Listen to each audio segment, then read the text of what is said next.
네, 더불어민주당 대변인 이혜식입니다. 오늘 오전 브리핑 하도록 하겠습니다. 자유한국당은 더 이상의 어깃장 정치, 가출 정치를 중단하고 조속히 국회로 돌아오라. 자유한국당의 막무가내식 어깃장 정치, 밖으로만 놔둔 가출 정치가 꼴사납습니다. 국회에서는 회의실을 무단 점거하고 사무실 집기를 파손하는 등 회의 방해와 폭력 행위를 일삼더니 이제는 국회 밖을 나가 지역을 돌며 국민들의 귀를 어지럽히겠다고 합니다. 그러나 그러면 그럴수록 마이너스라는 것은 자유한국당만 모르고 있는 듯합니다.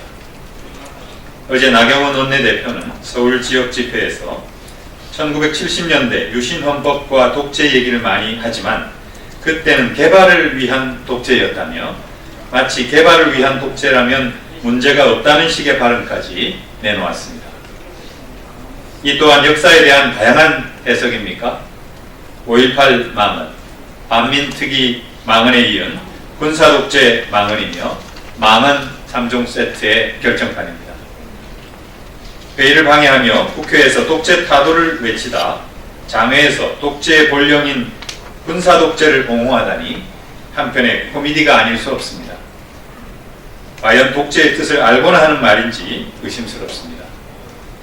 나 원내대표는 박정희 전두환 노태우 군사독재 정권으로부터 이어져 온 자유한국당의 뿌리부터 되짚어보기 바랍니다. 아울러 후속 삭발식을 계획하고 있다면 없던 일로 하기를 바랍니다. 국회 난동 사태에 대한 반성을 의미하는 삭발식이면 모르되 독재 타도를 위한 삭발식은 감동은커녕 처량함과 애처로움만 자아냈을 뿐입니다. 삭발로 국민이 얻는 것은 도대체 무엇입니까? 자유한국당의 삭발식은 민생 거부선언 그 이상 이하도 아닙니다. 더욱이 4월 임시국회는 5월 7일까지 아직 시간이 남아 있습니다. 강원 산불과 포항 지진 등 국민의 안전과 민생에 직결된 추경안의 처리가 시급한 상황입니다. 소방직의 국가직 전환, 달력근로제 기간 확대와 최저임금 결정구조 개편 등의 법안 논의 역시 더는 미룰 수 없습니다. 본업은 내팽개친 채 자유한국당은 어디서 뭘 하고 있습니까?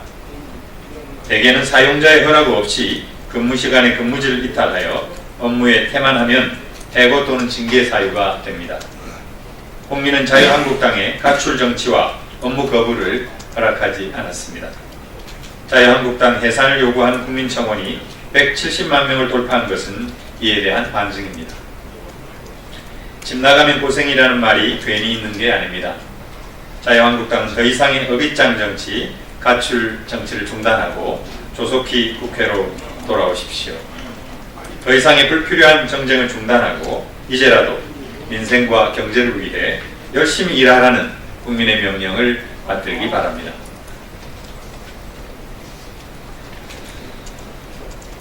국정농단과 사법농단 사태에 대한 진상규명과 청산이야말로 올바른 협치의 조건이라는 문재인 대통령의 입장에 동감한다.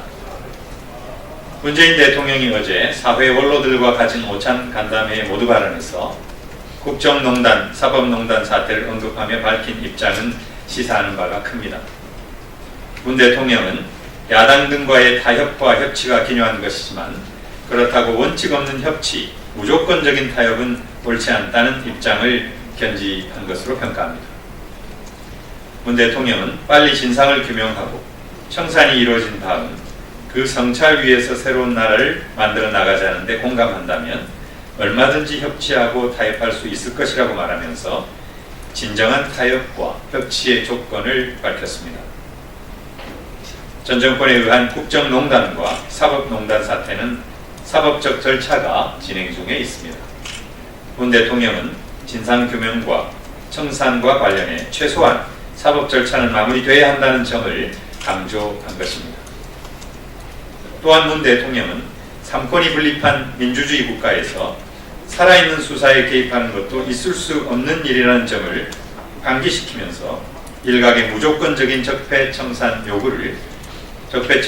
중단 요구를 일축했습니다. 문재인 정부와 더불어민주당은 적폐를 적당히 덮는 선에서 야당과 타협하는 일은 결코 없을 것입니다. 자유한국당 역시 박근혜 전 대통령 탄핵 후 과거 잘못에 대한 뼈를 깎는 반성과 각오로 당의 면모를 새롭게 하고 탄생한 정당인 만큼 국정농단과 사법농단 사태에 대한 진상규명과 청산 작업에 힘을 모아주길 당부합니다. 네, 마지막입니다. 공정거래위원회 대림 총수 일가 고발 조치, 불공정 관행을 근절하는 계기로 삼아야 한다. 어제 공정거래위원회가 대기업 사익 편취 행위, 일명 일감 몰아주기 혐의로 이해욱 대림그룹 회장을 검찰에 고발하기로 결정했습니다. 이번의 제재 조치가 사업 기회 제공을 통한 총수 일가 일감 몰아주기 행위에 대한 첫 사례라고 하니 향후 불공정 관행을 철저하게 근절하는 한 계기로 삼아야 할 것입니다. 공정거래위원회는 이번 조사를 통해 총수 일가 개인 회사에 우선적으로 사업 기회를 제공하고 계열사들이 해당 회사와 유리한 조건으로 거래하는 방식을 통한 지원이 이루어질 경우 각각의 행위가 모두 위법 행위임을 명확히 했습니다. 그동안 대기업 일감 몰아주기라는 불공정 관행은 우리 경제 구조의 가장 중대한 문제점 중의 하나로 지적되어 왔습니다. 사회 곳곳에 내재한 불평등과 불공정의 표본이기도 했고 소득의 양극화와 기업 구조의 편중 심화와도 무관하지 않습니다. 이번 고발 조치된 위법 행위에 대해서는 철저한 조사와 함께 국민 눈높이에 맞는 엄중한 조치가 내려져야 합니다.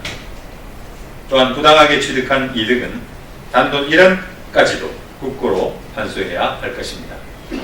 더불어민주당은 문재인 정부와 함께 대기업 집단 총수 일가의 사익 편취 행위와 부당 지원 행위를 철저히 감시하고 위반 시 엄중하게 조치함으로써 공정경제, 포용성장 사회로 나아가는 하나의 디딤돌로 삼을 것입니다. 네, 이상입니다. 감사합니다.